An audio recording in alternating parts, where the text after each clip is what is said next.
Welcome to Double Emuna Tuesday. We have the opportunity to go ahead on our 84th Emuna class and get such a simcha, joy from being able to continue this journey together, growing in Emuna, and especially on this Tuesday. If you hear a little bit of an echo, it's because we have Dr. Benjamin Klempner in the house. Hello. So our Facebook live feed is also on Instagram, as well as Please God, our edited version, which will one day go live. We're waiting on our wonderful team to be back from the holiday, thank God. And we are now in the studio with amazing vessels all around me. We'll call them holy instruments of old, a gong, and I'm sure our guests will do a better introduction. It's going to be exciting to see the energy and the music and the sound. That's the focus of healing sound, and we're going to go into that together. Thank you for coming all the way from Tiberias, Dr. Klempner, and we've posted his link below for you guys to reach out and have direct connection to him and benefit from his healing sounds. This is all with a recommendation of our good friend and guest many times, Yosef Daniel. Yes, you know Yosef right. Daniel, yep. Special soul, who's also contributed many times to our class in person, on Zoom, and all the different ways, as well as sending one of our other most attended guests, Dov Halperin, who was last week's guest. We're going to go into our Double Emuna feedback Tuesday vibes, as well as Emuna class QA. We wish Rav Shalom Arush himself would be here in person. We're continuing to pray for Rav Shalom Ben Yamna, and we are excited that we have a lot of good news potentially. We just need one more final confirmation from the team here, and please God, we'll be going on a Emuna tour to the US and to the UK. Finally, we had the hosting options, and we'll announce that a bit more later on in the class. Okay, so let's go into some feedback before we go into our special guest, and remind everyone we're dedicating this class to the full healing of the Rav, as well as Tila Rivka Bas Masha, Chana Bas Frida, Chana Liba Bas Simcha, and also the elevation of Gedaliah's son, Yerachim Daniel Ben Gedalia, and we hope to be joining here, his father, his holy father, in the US when we come there, and doing a class together, which will be announced at the right time. We're wishing everybody also a good week, a Siyam to Menachem Av to Elul days. We're all so close now. Elul, Rosh Hashanah, can you believe it? Uman Rosh Hashanah, and health energized summer days of Emuna, sharing Emuna global. All this is our tagline, and we now go into the feedback. Thank you. Shalom, you wrote. Great. Toda Rabah, Ari Lesser. Be here now. He did a class, song called About Being Present. Be here now. Cool. So that was a very nice song that we put up, and the Rav was smiling there. Someone wrote, groovy greatness, guys. Thank you very much. Thank you for this weekly content. Someone else wrote, it's really inspirational. That descriptive journey of the soul experiencing things for the first time is so beautiful. So I did like a whole class, and that was last week's Double Emuna class. And it was about the second part of the class about the soul's journey, what it feels like, say, for about tshuva, which you'll relate to, someone who's coming from outside, like myself did, and experiencing their first Shabbos, and how the soul, and obviously we all had Shabbos growing up, but not like the full Shabbos. We didn't have Shmira Shabbos Kochosa, we didn't have the full, experience of davening and Kabbalah Shabbos, and all the jewels and treasures that Shabbos offers, of sitting at a table without any, malachas, without any distractions, completely connected into the energy, and what does the soul experience for those first moments? The joy, the Gan Eden. Joy of Shabbos. Yeah. I'll never forget my first Shabbos experience. But what's interesting, as I try to depict, was based on a Purim spiel, that someone acted out what would the soul feel. Imagine, try get into the experience of what the soul was experiencing those moments, not just us on a conscious level, a cognitive level, but I never thought about that before. It's a nice thought. What's the soul? So that's what someone wrote back. They really enjoyed that descriptive journey of the soul experiencing things for the first time. It was so beautiful. Thank you. That was my previous week's class. Thank God you can join me, everyone, 3:30 in my home studio, and we'll be going ahead with the New Light. Got a few more, if you don't mind taking it. A New Light, a few more chapters. Thank God this is a special book, and we'll keep that teaching going viral, please God. That's the kind of viruses that we want, and that reminds us we should all be saved from all those viruses, including those who promoted it. And another thing, we want to give thank you for Dov Halperin's previous class. Someone wrote, great class, loved all the songs, especially the smile one. Thank you for the reminder. Yes, we all need to smile more. That's something I can work on big time. Let's smile a bit more. Emuna's our future has been a big deal for not being able and available balance in the early economy in the United States right now. So Eli, it's true. Can I just interrupt you sure. for a moment? I just learned a Sure. few days ago about smiling. And smiling actually releases endorphins and dopamine and serotonin and all these great chemicals that we generally in our society don't have enough of. And smiling reduces blood pressure, slows the heartbeat, protects increases the what's it called, the volume up a little bit. increases our resistance to disease. So much just a smile. The best medicine is just an ear-to-ear smile. Even if we're faking it, we got to fake it to make it. MS. So I'm really trying to work on it. And the Rav always says, when it's a shame he's not here, but he comes in and he says, Eli, smile. It's one of the first things he always says to me. He wants me to smile. The Talmud Rebbe also says a similar thing. The importance of joy, and that's one of the points that we're going to discuss in our next class as well. Emuna is our future with living with joy. How can we go to Elul with joy? Because Elul, everyone gets a bit nervous, scared, the new year, Yom Adin, but really it has to be a day of simcha. Chedvas Hashem hi azevchem. So we have to get ourselves into the smile mindset. So thank you for that. So that's what someone's saying with the challenges right now in the current world, that we need these kind of classes. Thank you very much. Rudy's clips are really powerful. Unity focus. Keep sharing and come again. Dear Rav Shiner Shlita, Rav Elazar Shiner, we want to give a special thanks to him and also a message of comfort. The family, Rav, Rabbana Oresh, on behalf of Chutz Chesed, Rabbonim, team staff, and many fans and friends would like to honor your dear mother, righteous wife of Harav Hagon, Reuven Shiner Zatzal, Ben Rav Shmuel, Yom Tov Zatzal, Mosa Nefesh for Torah, B'nai Torah, including all our trips to America have been a big part, and the Uman experience. Contributors of kindness, so many worthy causes, sending love, thoughts of comfort, prayers to you and your family during this difficult time. Amochim Mirachem Etchem B'toch Shari Avle Sion V'Yushalayim. Amen. Amen. Okay, Amen. so everyone, we should wish the Shiner family comfort and long life. Thank you, Hashem, for what you've given us. We're going to go to our guests, sincere soul and smiling energy. And not only that, we're actually going to hear from him a level of connection that we've never heard before in our Emuna class 84. Thank you so much. Thank you for having me. So let's go to our guest. Please introduce yourself. Dr. Binyamin Klempner. And what to say, I was born in Washington, D.C., grew up at the age of 4, moved to Teaneck, New Jersey. A lot of people in Teaneck, New Jersey keeping Shabbos. I was not one of them. My parents didn't tell us about Shabbos. I didn't know. And eventually, just sort of through a spiritual path, my own spiritual path, wanted something real. And what I was witnessing didn't appear to me as real. So I went to Montana to spend some time with the Blackfeet Indians. Wow. And when I got to Montana, the first thing I did, I signed up for a program that was building playgrounds at local schools throughout the reservation, the Blackfeet Indian Reservation. And I knew that I needed a mentor, a spiritual guide. So I found somebody on the reservation, Buster Yellow Kidney, John Buster Yellow Kidney. He was a Korean war vet who for a career worked for the FBI.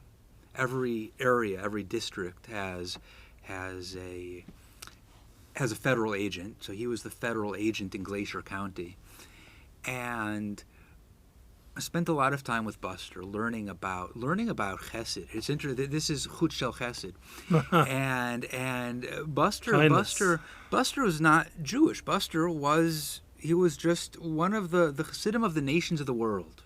He really was. The righteous people of the world. He was one of the righteous people of the world, and his door was always open to people. People just came in.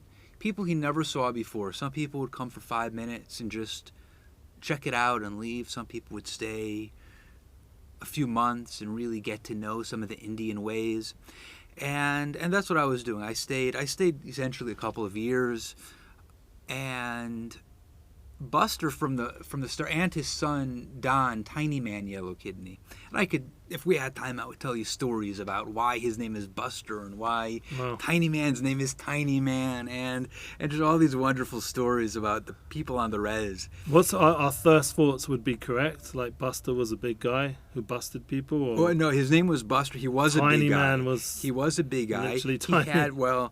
He had these huge hands, huge fists, and he was trying to break in a horse. And the horse, it was a young stallion, and it bucked and knocked him off. And he went to the back of the horse, big hands just punched the horse in the rear, and the horse dropped. And no one saw a man drop a horse like that before, so they nicknamed him Buster after that. And Tiny Man was a bit of a wild guy. I'm not going to get into. He was a petite fellow, but very tough, and so he earned the name Tiny Man because no one on the res saw such a small person be able to so powerful. Well, one of the things we mentioned before the class was the importance of tuning into real people, real connection, real authentic content. So Tiny go Man. there. So Tiny Man, when I first met him, he said, "You gotta go back to your people. You gotta go back to your people." Said that straight away. Straight away. Wow. He said, "There's three things you have to know." He said, "Know where you're coming from. You're coming from a family. Your mother and father are your arms and your hands. Your brothers and your sisters, they're your legs and your feet. Wow. You can't go through life without family. You need family. Wow. Friends are good, but you need family." He said, "Know who you are as a person, and who you are as a person, first and foremost, is a Jew." He said he envies the Jewish people. He told me he envies the Jewish people because wherever we go in the world, there's a synagogue. And we have this beautiful reservation called the Land of Israel. And he really encouraged me, go back to your own tribal leaders. He said, I wish that I would know who our tribal leaders were 150 years ago. You know that King David was one of your tribal leaders, the greatest of all tribal leaders. And why are you wasting your time here with us when you should be teaching us? You are a Jew. You are one of a light to the world. Yeah, being a Cohen, I'm a descendant from Aaron a Cohen. From Aaron a Cohen. You know, that's descendant from Levi, descendant Yaakov, Yitzhak, Avram, and it's a clear lineage that's been protected and looked after, and all the different places we've lived in exile, they've always looked after those facts that Kohanim, especially if you stayed within the Orthodox or United, or wherever it was, you stayed within that realm. They documented everything. They documented everything. So then you get the hands on the after 120 on your gravestone, and it would be all the way back like that. Wow. You know, the Birkus Kohanim. That's what Spock, he got it from us, because he was a Cohen also. Yeah, right. Leonard Cohen. Leonard, not Cohen. He's also a Cohen, but Leonard Nimrod, yeah. Live long and prosper. Yeah. And so so eventually Tiny Man pushed me.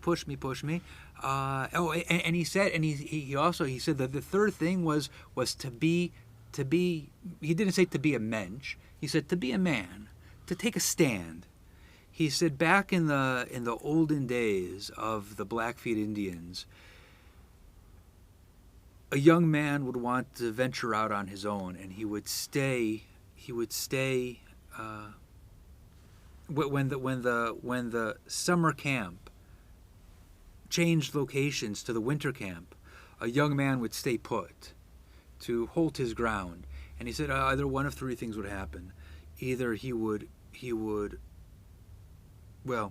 one of two things would happen. He would die of the elements, or before that would happen, he would realize his mistake in abandoning his heritage, his people, and go back to the camp. He said, but instead of going back to his parents' camp, or tent rather, lodge they call it, instead of going back to his parents' lodge, which was a teepee, he'd build his own teepee, and they'd encourage him. He'd take a stand, and he'd find a wife and venture forth in the world with his family and with his tribal clan, but also on his own 2 feet.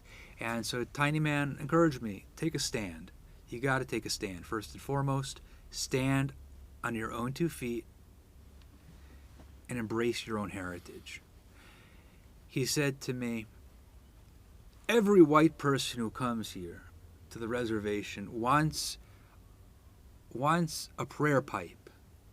I know you want a prayer pipe. Wow. And I say, no, I don't. Wasn't a cool thing. Other people want other kind of pipes. right. Smoking. So I say, well, it was they would smoke tobacco and kitty canick. And I said, no, I don't. He said, no, you do. Be honest. But I have to tell you something. The Jewish people, they have something. He said, I'm sure the Jewish people have something equivalent to what we use as a prayer pipe. You got to find out what it is and start doing it. I found out. It's tefillin. Binding myself to the Eibishter, binding myself to the Borei Olam, to the one above. Wow. Every day we bind ourselves. I'm sure it wasn't just like as he said those words and off you went to tefillin. No. It was a journey. I called my dad and told him I want tefillin. And well, there was a conservative rabbi that would come once a month on a fishing. He was an avid fisherman, and he would come once a month on a fishing exhibition. On a fishing expedition, yeah. And we all became friends. There's not a lot of Jews in Montana, so we all became friends. Nice. And one day I said to him, I really want to experience an authentic Shabbos, and I want to learn authentic Torah. And he told me. Did you look more like one of the? I had a long ponytail. Yeah. A long ponytail. I just started wearing a kippah. It was like a big, colorful, knitted kippah. When I came to Israel, I also had a long ponytail, and I had one of those big Bukharim, knitted ones, and I had earrings and everything. Exactly. And it wasn't obviously dressed like this. I had like muscles and it was sleeveless top. Right. I was wearing tie-dyed shirts and stuff, and Grateful Dead shirts, and that was my. I was a bit hippie, but not. I was also not as well. I was like I was in all the crowds, Yeah. I was in all the crowds, but I was a hippie. Stories. I guess I still am a hippie in many ways, but now you're a holy hippie. Sounds good. So should we get to a little bit of music before we carry on the rest of the story? Yeah. Because it's just important that people tend to lose focus after a certain amount of time. So we really want to hear the sounds. So can you just introduce exactly, like take one thing and just tell us a little bit about it and then play some of it, and then we'll carry on a bit more your story, and then and also hopefully cover some other things that people asked as well. Because one of the questions was music and healing. How does that work? I mean, I think that's the right kind of question for this class. So whoever asked that, good job. Yeah. So I'm just going to say quickly, just by way of introduction. Yeah. Hashem created the world. God created the world. He spoke and the world came into being. And he speaks continually. In every moment, the world continues to exist because God continually speaks the world into being. And that speech goes through contractions and contractions and contractions. And all the contractions can be viewed as vibrational. They're all vibrational until things become solid, until something that looks like a mallet, a gong mallet, becomes a gong mallet. And so our cells, from a molecular level to an atomic level, are all vibrating. So when we hear sound, the sound, more than just hearing with our ears, the sound is actually penetrating our cells and reorganizing our cells on a very, very fundamental level. And actually recalibrating us, grounding us, centering us in a way that really drugs and medications just don't do. There's not a lot of money to be made for pharmaceutical industries in a Tibetan singing bowl. If there was, everyone would be having a Tibetan singing bowl on their table. Can you show us? So this is a Tibetan singing bowl. Yeah. And I'm going to show you the larger one. So you got that in Tibet? Well, no, this is actually made in India by the German gong manufacturer Meinl. Wow. And I like it because when you're buying, well, for two reasons I like it. One is practical, one is spiritual. The practical reason is because it's made by the Meinl company, there's a lot of supervision and oversight in terms of quality, as opposed to buying it from who knows where, who knows what you're getting. Could be great, could sound awful. Second reason is because there is in a lot of these places that a lot of these instruments come from, there is a lot of idol worship. And I don't want to play an instrument that was used in any way, shape, or form so you bought for this idol new worship. Completely. So I bought this completely new by a German company that isn't it's just, they're not messing around. They're a professional company, and they're efficient. They're efficient. Yeah, exactly. So let me show you how this sounds with a few different types of mallets. So we have this mallet. It's going to make a very gentle sound.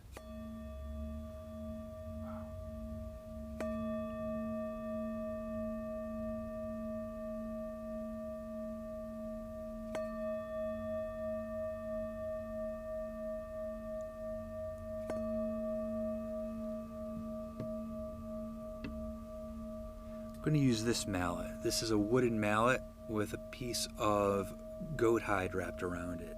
Produces a very nice sound as well. More of a clang.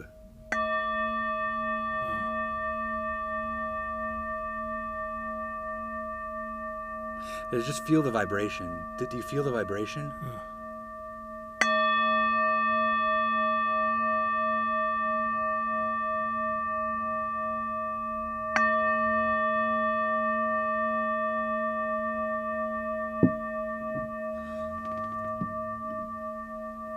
Now there's another way to play these, and that is to make it sing, to make it hum.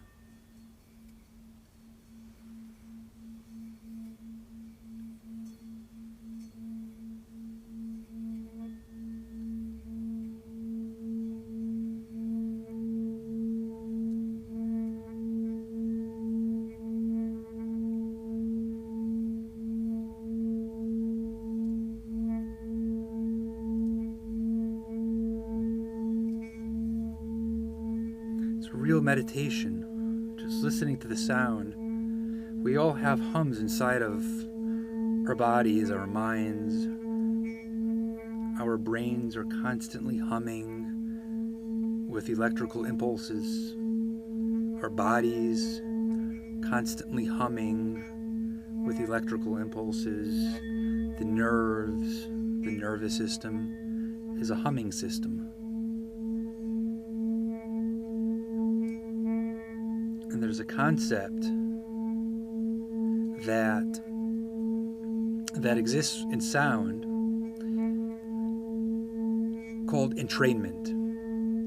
And if I'm out of tune with myself, if I'm out of tune with my own inner vibrations, that's when I get sick. That's when disease begins. Dis-ease. But if I play a humming bowl, just listen to the sound, the entrainment happens that my inner vibrations get entrained to the proper humming vibration of the singing bowl. And I can relax and feel grounded. When Avraham gave gifts to his sons by Ketaret, I believe these were probably many of the gifts that Avram gave to those sons who he sent to the east. So I'm just trying to bring those gifts back to the Jewish people, because Avram gave those gifts to help the Jewish people. His sons of Ketaret were meant to help us, and I'm just trying to reclaim some of those gifts that Avram has given to us. From the American Indians into Judaism, how did you become aware of all these gifts? These sound gifts. I mean, it's beautiful. It really is. How did I become aware? It's a good question. Music was always important to me. I always found healing in music, whether I was listening to the Beatles or Simon and Garfunkel. I always found healing in music. But I was not musical. And I tried playing guitar and I tried playing bass, but it just didn't really flow. Like our friend Yosef Daniel is a beautiful guitar player. It just, for some people, it comes natural. Yeah. It didn't flow. And I waited for an instrument.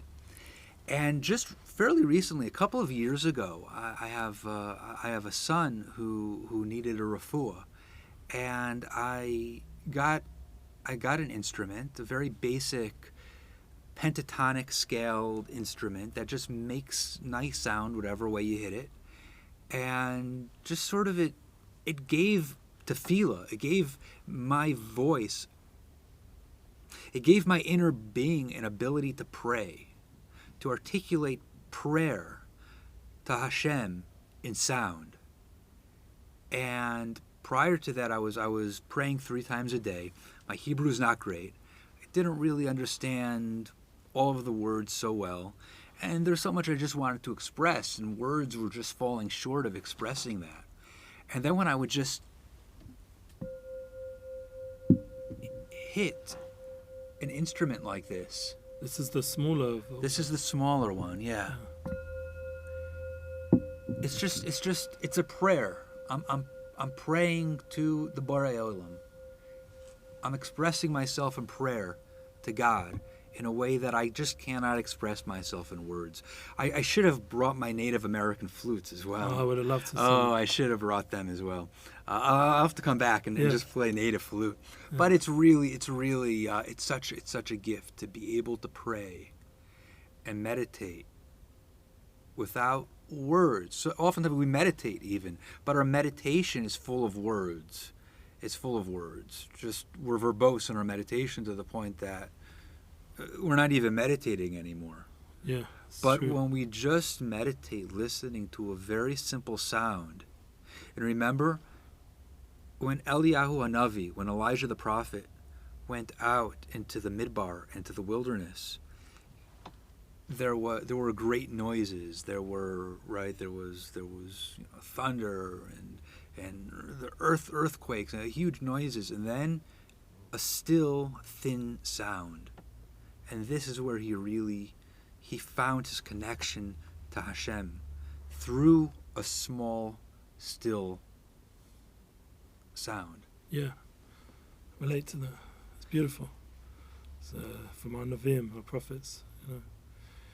And we have to tune, in our generation, we have to learn how to tune in. And one of the things we hope that the Emuna Tour, when we go away, with all the bahala, you know, all the balagan, all the noise that comes when you travel and this and that, the real key is to tune into the ability of spending time with a tzaddik, a righteous person, who is in tune with that still voice. In tune with that. Yeah. And is able to just stop time for a moment and be totally present, like be here now, like focus and live that, and to take us into that realm. You know, the people in Brooklyn, the people in New York, hopefully the people in the UK who are meritorious to bring him, to have that time with a person. Because as much as we try putting stuff online and you see the rabbi speaking and you see but it's a whole different level having that in person, because then you tap into the authentic voice and the real person that's within, the soul that's within.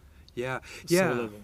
You know, and the role of the tzaddik is the tzaddik is in touch with that still sound, and through connection to the tzaddik, we become in touch with our own still sound, our inner still sound, and that's what each of us, whether Jew and non-Jew alike. This isn't just. I know that many people who listen to your show are not Jewish. This isn't exclusive to Jews. And this is universal. This is universal. This is about humanity coming closer to godliness. Godliness. The Jewish people don't have a monopoly. Well, that was the next question. Someone wrote, "Is the world ready for the universal lessons of Emuna that the Rav Shalom Arush and the Garden of Emuna and all the Rabbonim and staff teach? Are we ready as a people, or live, even more important, I'll be ready as a people to assist in God's mission of being a light unto the nations. Practical tips where to begin. Like, have you got experiences where you were able to go back to those people that touched on you, like Tiny Man, or even like through, you know, an email or some? Have you reconnected with those souls, but now like as a light unto the nation message, even though they've got their light and their message, but they told you to go back to your light. They also, in a way, in a deep way, one of the reasons we spoke about this with a class of Rabbi Abelo, the nations are upset with us because we're not shining that light. They want that light from us, and we're like, well, you're just busy making money or whatever. Why aren't you shining your special light that God gave you to share to the world? It's a very touchy topic for me because I'm very sensitive to this. Because it's nothing to. We have a job to do. We have a job as Jewish people. So I try very hard to maintain. What's the word? Conversation, right? To keep conversations going. Once I start a conversation, I try very hard to keep that conversation going. So I have professors from university who were so impressed to have a Jew in their class. And I've tried very hard to just keep, every now and then, even calling those professors if I'm going for a walk in the woods and I have it's quiet and that person comes to mind. Oftentimes I'll just take out my phone and I'll call them. And I don't preach. I'm not a preacher. I don't preach. No, we don't. That's not what we do. No. But what I do is it's sharing light. We share the light. And how do I share the light? If they tune in, they tune in. If they don't, they don't. Exactly. If they tune in, exactly. And I share the light. For instance, I have one professor. I'm not going to mention his name. He never married, never had children. And I sent him photographs. He's not Jewish. I sent him photographs of my children. And with their payas and their kippas, and the girls with their long, modest, sneut dresses, and he just loves it. He loves it. He adores it. I'm in a 12-step program as well, and a lot of the I'm one of the few Jewish people in this particular 12-step program.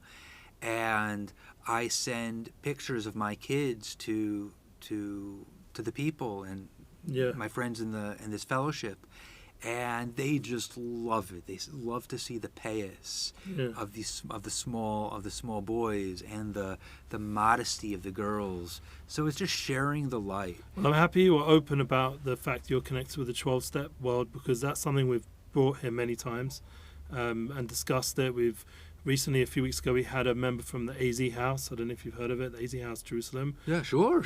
So we're doing a concert with them. I've helped Nissan Black. I've helped organise it. Nissan Black and DJ Hudacris has also been a guest both of them have been guests in our studio. His father's one of my closest friends. Oh, wow. So they're both going to be performing there with a mentalist. And it was a shame you can't come and just calm everything down, because generally his energy is very high level energy.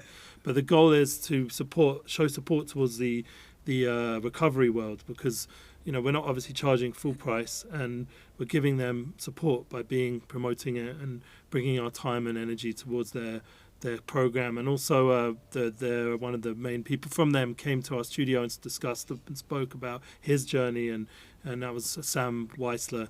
And obviously Gedalia Fenster, we just posted a class last night, and always posting stuff from Gedalia, because he gave a class on dealing with pain and addiction in Deal, New Jersey, and with the Asulin family, who are a famous Breslau family, and he gave it over there, and we just put it up on our site last night. I actually did it like after midnight in my own time. Wow. Nothing to do, no one was paying me for it. I just saw he posted. I'm like, we got to share this, make sure it's on our platforms as well, get it out there even more.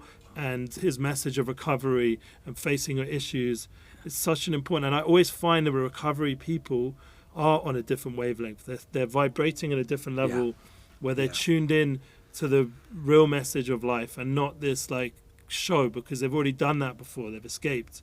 Whereas a lot of people are able to still function and never really expose the show that they're in. and therefore they're not truly real. Rigorous honesty. Yeah, that is it. Rigorous honesty. Yeah, that's it. That's the point that really shines forth, and it's something that we want to be connected to in our Emuna class. We don't want to put on a show, you know. In fact, my first time on the Blackfeet reservation, I felt this huge spiritual energy, and I just attributed it to their being American Indians. Years later, when I got introduced to the 12 Steps, I realized, well, a lot of those guys like Buster Yellow Kidney and Tiny Man Yellow Kidney, they're working their 12-step fellowships real seriously. Wow. And a lot of that spirituality wasn't necessarily Blackfeet spirituality. Wow. It was 12-step spirituality. Wow. And I was like, wow, this is amazing. Yeah. So it definitely is a global part of the world recovering from all its addictions, and that's another big way that people should have the vessel to absorb the light. So that when we're talking about the new light, they should have the vessel to be able to absorb it. I just want to mention one or two things before we get back to the sounds, because I think we're going to spend the rest of the class just exploring all your instruments. I'm just going to announce officially that we haven't yet confirmed, but we will confirm, please God, the 4th November in Brooklyn till the 6th, 7th, moving to Monsey with the Rav of Shalom Morish of November, coming back around the 14th, 15th. And that would be an opportunity. You can connect to me, Eli.Goldsmith at breslov.co.il or Emunalive.com. You can partner there, make meetings with the Rav. Already we've got a few people who've already, before we've confirmed, even donated and requested their time with the Rav. And that's something which we offer. Another point that we want to mention is the UK. Very happy that people have now opened their homes and offered hospitality there already without reaching out too much.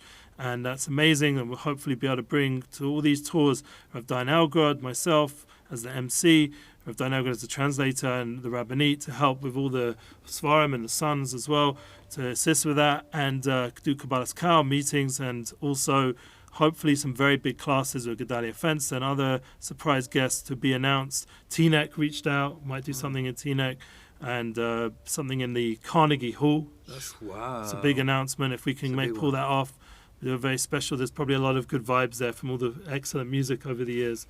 You know, there's also, I believe there's a vibration in the place. There is. We've had music here, so hopefully that vibration is here as well. You know, we've had a lot of guests, musical guests, who we hope to have come again. We hope for future classes, now that the camping season is over, to bring people like Judah Michelle and other wonderful people.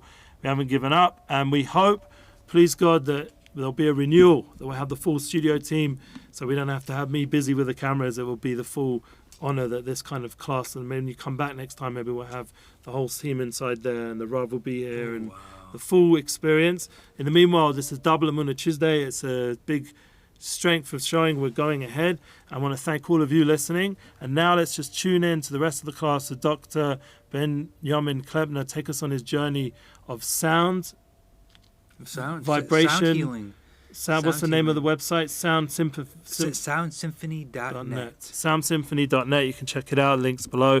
Let's go off into the vibrations, the healing vibration journey. Cool. So, would you like me to explain a little bit more about the instruments, or instruments just play? and play? Instruments and play. Both. Okay. Yeah, do both. So I'm gonna. I told you a little bit about these instruments, the Tibetan singing bowls. Wow. Now I'm going to tell you about this. This is just a nice sound. It's a Koshy Chime. It's called a Koshy Chime, and it's handmade in France, in southern France, near the mountains in southern France. Oh. And I thought it was from Japan or somewhere. Yeah, it looked with the bamboo, but yeah, it's a French instrument, and it has little tines inside the bamboo, metal tines. Do you think they picked it up on their trips in those in the East? Yeah, this actually is a really unique instrument. I've studied instruments all over the world, and this is really unique to southern France. Oh. Yeah. I actually studied music at university. I remember like vaguely going through all the alternative instruments in the world, and you know, a lot of the Eastern instruments are still discovering, and there's still so much, and also South American, and there's so much instruments that we're still only touching and starting to learn about. So many. The mountain range. The mountain range is the Pyrenees. Yeah. The Pyrenees mountain range, and it's just very soothing. Wow. Is the mic picking that up? Yeah, sure. Great. It just sort of changes. We could be very anxious, and we start hearing this, and it's sometimes at home when things are getting wild, the kids are getting out of control, I'll pick it up and start playing it for myself. I don't know if it helps the kids to be any calmer, but it helps me as a father and as a husband to be calmer. They say the main person that needs the medication nowadays, are giving all this stuff to kids nowadays, is really the actual parents and teachers. They need to- Absolutely. so if you can do it without medication, like through sounds and natural resources, probably much better and no side effects. You know? Absolutely. In fact, a lot of teachers, a lot of school teachers are starting to have bowls in their classroom like this. Wow. And when the kids are getting a little bit rambunctious, and it's hard to get wound up when you hear such a sound. The problem is, like with the Hollywood movie world, it always like showed some Bond villain, like would be the guy have these kind of things. So, like, Right. it's always some very like scary person. It's never like someone you'd be like wanting to be as a role model. Like the hero was always too busy. You know? Right. So it's good that we can change that. We can change the narrative. paradigm. We Yeah, the can change the paradigm. So this is a C drum. And I don't know if you could see the little balls, little metal balls inside. And the camera can see these little metal balls. And it sounds like the ocean. And the first things we hear, with our ears are one of the first things in the womb to be developed, our sense of hearing. And this sounds like a mother's breathing, or a mother's talking. The sound of the ocean sounds like the breathing and the speech of our mothers when we are inside the womb. So that's one reason they say why it's so relaxing to hear ocean sounds, because it brings us back in utero to our mother's womb.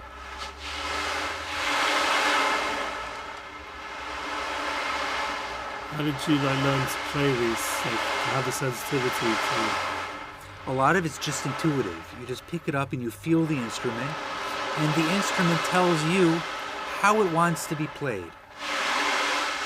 The instrument tells you. If you listen to the instrument, it speaks to you. Tells you how to play it. Not like a guitar. You couldn't do that with a guitar or a violin. There are some people. I guess so, yeah. Yeah, so it's just that intuitive knowledge of just hearing and I grew up with a friend of mine. He never had a lesson, nothing, and he could learn play any instrument and play it amazingly with his ear and intuition. And he wrote the most unbelievable songs, and he never released anything. Wow. We have a few like rough copies of. I have him playing I have a song called Sunflower, which I wrote for my wife. I went into his house one time and recorded it on like an old school like MP3 thing or whatever. And he was playing that piano. What's it called? Where it's the jewels or something? I don't know. It's like it's more like there's a very cool sounding piano. Like he had one of those at that time, and it was so cool. And I still have it. It's on SoundCloud. It's called Sunflower. I've shared it a few times. Oh, I'd love to hear it. And you see someone who's intuitive with music. It's such a beautiful sound, but it's amazing how someone with such talent just hasn't been able to share it, because the world always, to turn it into reality, you always have to monetize it. And He's not interested in making a business out of his gifts. Yeah. Yeah, I struggle with that. We were talking about that before I struggle with it a lot. Just making a business out of the gifts that God gave me. And it's difficult because on one hand I have to earn a living. On the other hand, it's hard to charge somebody money for a gift that God gave me. But you're healing people. But yeah, I have to keep that in mind. It's very and very they difficult. show appreciation. They're probably happy to pay. Yeah. Just before we began the interview, I got a phone call from from a woman who wanted me to come and play for her husband who needs a refuah. But I told her I can't. I'm in Jerusalem right now. Well, hopefully we'll better bring you with Rav Orish. Hopefully he will have refuah. And if he's not had a full refuah, at least you can come and do this. We'll bring him here. So next time I'll show him, and we'll be able to have you perform for him, and might be able to help with his healing process. Nice. I want to stand, okay? Great. I'm gonna stand. So this instrument is called. It's a Ukrainian instrument. Ukraine, Estonia, Romania, Russia, and it's called a deva. And it is. I'm not really a math person, but it's. It has certain frequencies. I'm not a math person, so I don't even remember the name of the frequencies. But they say that it helps. The frequencies actually help to heal viruses. Wow. So it's very and fungus. It helps to heal viruses and fungal ailments, diseases.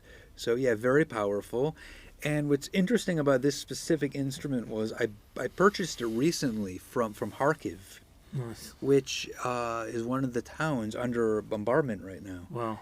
And what I liked about purchasing this instrument from Is that anywhere near Uman? it's about I'm guessing about 6 hours. Yeah, Ukraine's big. Yeah, I'm gonna guess about 6 hours, maybe more, maybe 8 hours. Is it near Hajdich, near where the Balatanya, like up north? No, Yeah, it's I've been there. Special. It's more like 3 hours from 4 or 5 hours from Kiev. Yeah, but where? South, west, east, north. South, east. It's more near Odessa then. No, nowhere near Odessa. No, it's near Belgrade in Russia. Oh, okay. It's right near Belgrade in Russia. So right now they're being bombarded over there. Right. So they're it's the second largest city Wow. in Ukraine. Should be peace over there. And they're being bombarded. God willing, this year, Rosh Hashanah, Uman, right? It's going to happen, right? There's going to be peace. There's going to be peace. Yeah, the Rav's asking everyone to pray for peace and safe travel there, and people already decided they're going no matter what. Like, We got to pray. Rav Orish is saying publicly that people should continue to pray. We read about it last week in the class from the Rav. He wrote out a statement and wants everyone to keep praying because it needs a lot of tefillahs for safety, and not just for the people there and not just the people visiting, but generally globally, because we shouldn't have it escalate. We shouldn't have it escalate. Yeah. And just, coming from a town of bombardment to have an instrument being made of beauty and peace is and healing is just what I love about it. It's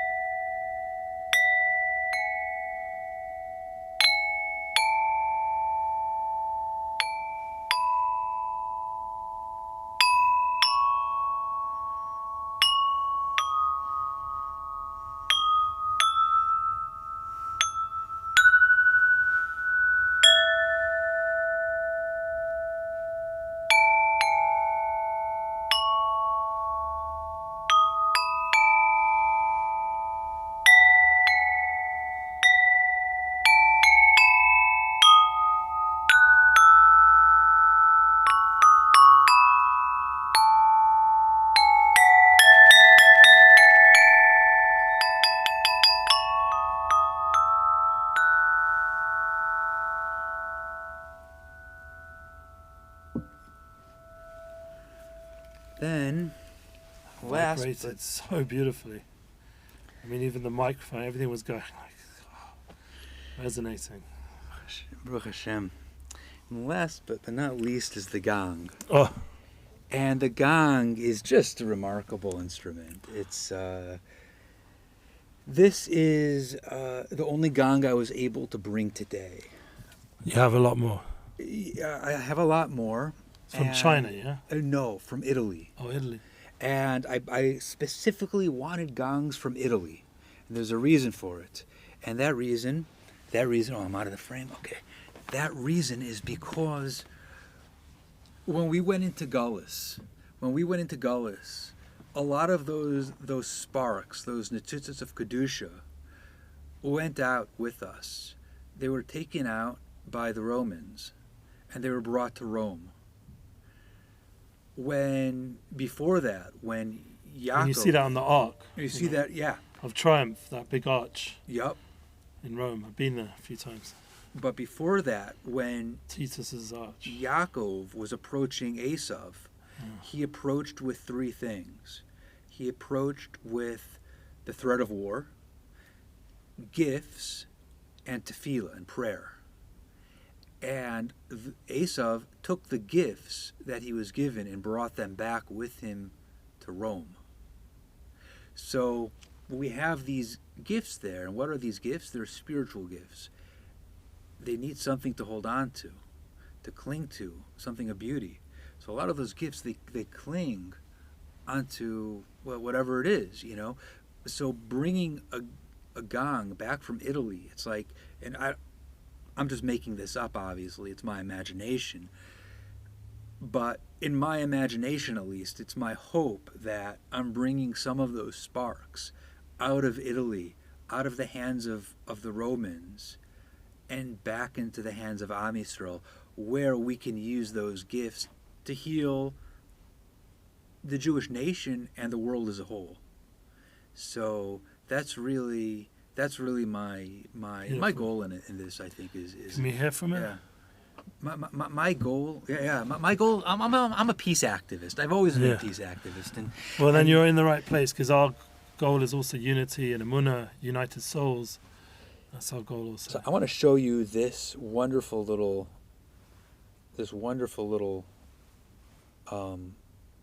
gong mallet. It's a Super Bowl. You remember Super Bowls? And it's a paintbrush. Wow. And I'm going to play it very gently, and hopefully you're going to hear the most wonderful sound.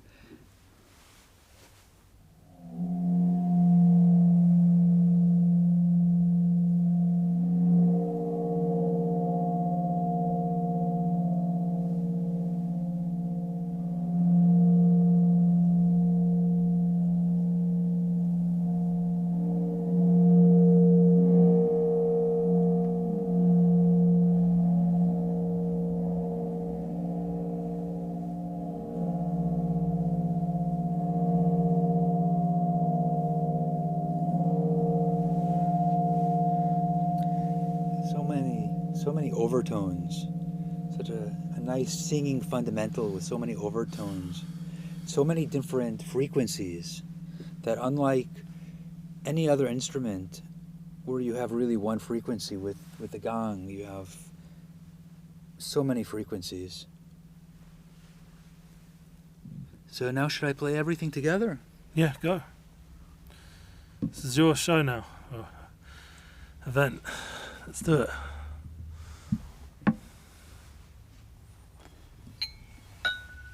Remember, everyone, Dr. Benjamin Klempner can be reached out at symphonysound.net. And thank you for joining Emunalive.com on Double Emuna Tuesday, as we round off the class with some good vibrations, literally.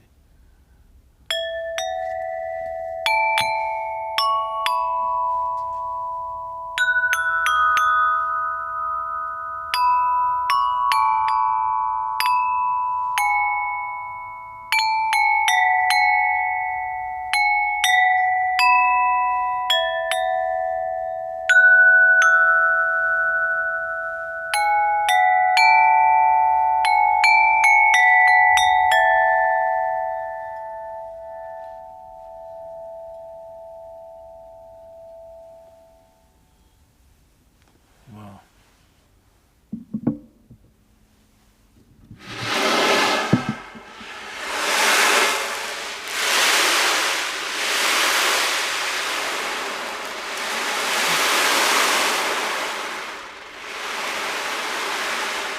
If you're watching this, you can close your eyes if you want, or leave them open if you want, whatever feels comfortable for you.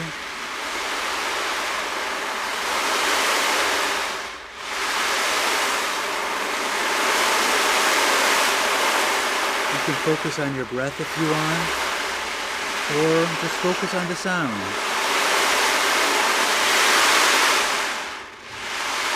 Or maybe put a gentle smile on your lips and focus on the smile while you listen to the sound. Like Ellie, a gentle smile.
Know where you need to heal.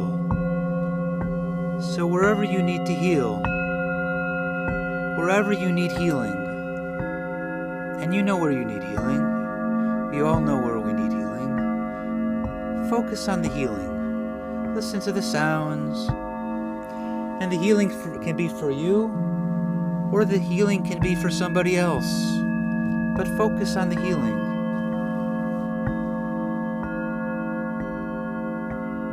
Focus on your healing, or your friend's healing, or focus on peace in the Ukraine.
wish we could go on all day, but we have to end the class, unfortunately. Oh, okay. It's so relaxing, so needed. I feel like a different person. I'm sure everyone listening agrees this is like another world. We'll have to bring the Dr. Klempner back to our studio and hear more about his story and his wonderful healing. You can check him out again on his site. Thank you for joining our 84th Emuna class. We'll see you next week, 85th one. Who's going to be here? I'm not anyone, I don't know. We'll find out. Going with the flow right now, especially after a class like this. And I'll see you at 3:30, guys. Thanks for joining, and keep sharing Emuna Global. Thanks for having me here. Thank you so much.